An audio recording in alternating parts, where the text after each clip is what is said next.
Students, welcome to Scholar IAS Current Affair classes. We are bringing you some of the important articles of the day. Let's see one by one.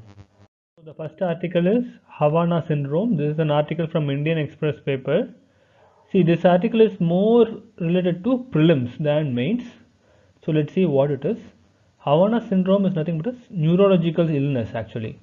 So this has been in news because certain officials, the two American officials as well as officers in China and Cuba have actually experienced this neurological illness, are suffering from this neurological illness. And the NIS, that is National Academy of Sciences, has found the reason to be this syndrome, that is Havana syndrome, that has been caused by directed microwave radiation. So a microwave radiation is being directed at someone that causes this syndrome. So let's see, try to understand more about this Havana syndrome. So what happened is that, as I mentioned, US diplomats had heard some strange sound and they have experienced a strange physical sensation resulting out of that. What happens is they experience symptoms that are related to nausea, or they would have had severe headaches or sleeping problems or hearing loss. And all these put together, if someone experiences all these some sort of these syndromes after hearing a strange sound, then it is called as Havana syndrome. Under this, actually what happens is a microwave weapon is being used, and when this microwave weapon is used to direct energy to a particular target, then the sonic laser, or in the form of sonic laser or microwave, then it would have actually give you these kind of symptoms. Okay, so people exposed to such high intensity microwave pulses, they actually keep listening some sort of sound, a buzzing sound in their heads, and this could actually have a acute, long-term effects mostly, but also it can have an acute effect, but it would not have any physical damage. So that is what the Havana syndrome is about. So how did NSA, that is the National Academy of Science, come to a conclusion that it is from microwave energy? See, they understood that there are four possibilities for this symptom to occur. One, that could be that they said that it could be out of infection or chemical usage or psychological factors or microwave energy. But after a series of studies and their report said that it has to be come from a directed pulsed radio wave frequency energy, and because they feel that this is the most logical mechanism because of which this symptom can be experienced. And because it is directed and pulsed, they say that it has to be targeted one, not a random or common source of microwave energy, because this radio frequency energy is available everywhere, but it has to be targeted and pulsed and to be of high intensity for this kind of symptom to be experienced by anyone. So that's why they have come to this conclusion. And also those who have experienced this also had issues like vestibular processing, nothing but it's a vestibular system is in your inner ear, that gives you a sense of balance and spatial orientation. But when they have issues with this vestibular processing, their balance gets affected, also their cognitive working also gets affected. So these have a long-term impact as well. So this is what all about Havana syndrome. Students, this is more, as I said, this is more important for your prelims, so make a note of the points that you have come across. So the second article is Narmada Landscape Restoration Project. This is also important for your prelims. So this project is being implemented by NTPC, that is National Thermal Power Corporation, and IIFM, Indian Institute of Forest Management. Students, these two are very important. These are the implementing agencies in India. Okay, make a note of this thing, they can ask a question on this. And so these are the implementing agencies, as I said. This is being sponsored by NTPC, that is they are given grant in aid, and also USAID, that is United States Agency for International Development. So both are chipping in money in equal proportions for this project, and this would be implemented in Madhya Pradesh in selected tributaries of river Narmada. As the name itself suggests, it's done in Narmada, but it is in the state of Madhya Pradesh. That is very important. This is a 4-year project. Okay.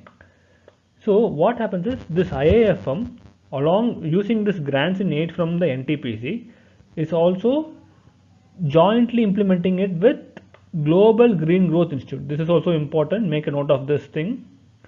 So here we saw NTPC, IIFM and Global Green Growth Institute. These are the bodies that are implementing this project, and USAID and NTPC are sponsoring this project, okay, through grants. So what is the main objective of this project? It actually aims to incentivize, bring in the incentivization mechanism for supporting the riparian forest and farm communities of Narmada Basin. So through this, they are trying to achieve a sustainable landscape practices. So instead of using fertilizers in farms and deforesting to avoid deforesting, they have to incentivize those people who are dependent on those livelihood, who are living in that region, Narmada Basin. So they are bringing in an incentivization mechanism for this purpose, and also it tries to incentivize communities for maintenance of the ecosystem services such as natural forest creation, man-made buffers for natural water purification. The very important reason is that the city of Indore actually draws 60% of municipal water from Narmada river. So when the landscape of Narmada is restored, the water quality and the quantity will also improvise, and this will benefit the city. And in addition to this can be, if this is successfully implemented, it can be taken up as a model and applied across many other rivers in India that are severely polluted, or the landscape of those rivers that have been compromised. So we saw two important bodies mentioned in the previous slide. Now let's try to understand something about these bodies. Okay, so first is the Indian Institute of Forest Management, IIFM.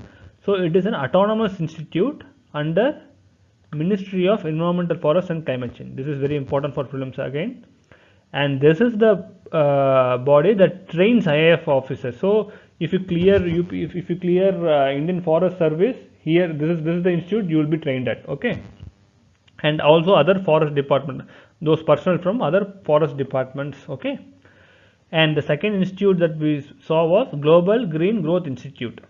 It is an international treaty based organization. Okay, and the objective of this is to promote green growth. So this is in the name itself, for sustainable development, and this aims to support green economic growth. It's not just about a growth that tries to destroy the earth, rather it tries to bring in a sustainable growth and try to address the issues like poverty reduction, job creation, etc. This was not a international treaty based organization initially, but it was converted into one in 2012 at the Rio 20 summit in Brazil.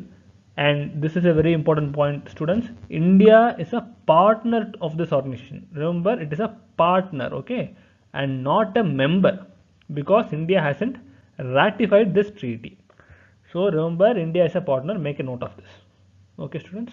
Let's move on to the next article on greenhouse gas emission. So this article is related to your prelims again. This is in news because the emission gap report has been released by UNEP. Very important, students. United Nations Environment Program has released this emission gaps report, and it states that the world is on track for an average temperature rise of 3 degrees Celsius.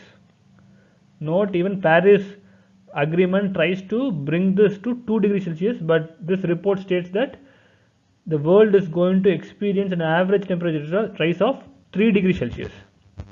Okay, So what is it about? What is this emission gaps report is about? This report actually measures the gap between anticipated emission and the emission targets or the temperature targets set in Paris Agreement. Okay. So as per Paris Agreement, the target is to reduce the emissions so that the global temperature rise doesn't exceed 2 degrees Celsius. So this is what the target, and this gap between this anticipated emission and this target, this Paris Agreement target, is what this emission gaps report focuses on. And also this report stated that this is actually proven by extreme climate action in across the world, because there has been rapid ice loss in Arctic region, as well as heat waves and wildfires has been experienced in Siberia and US West.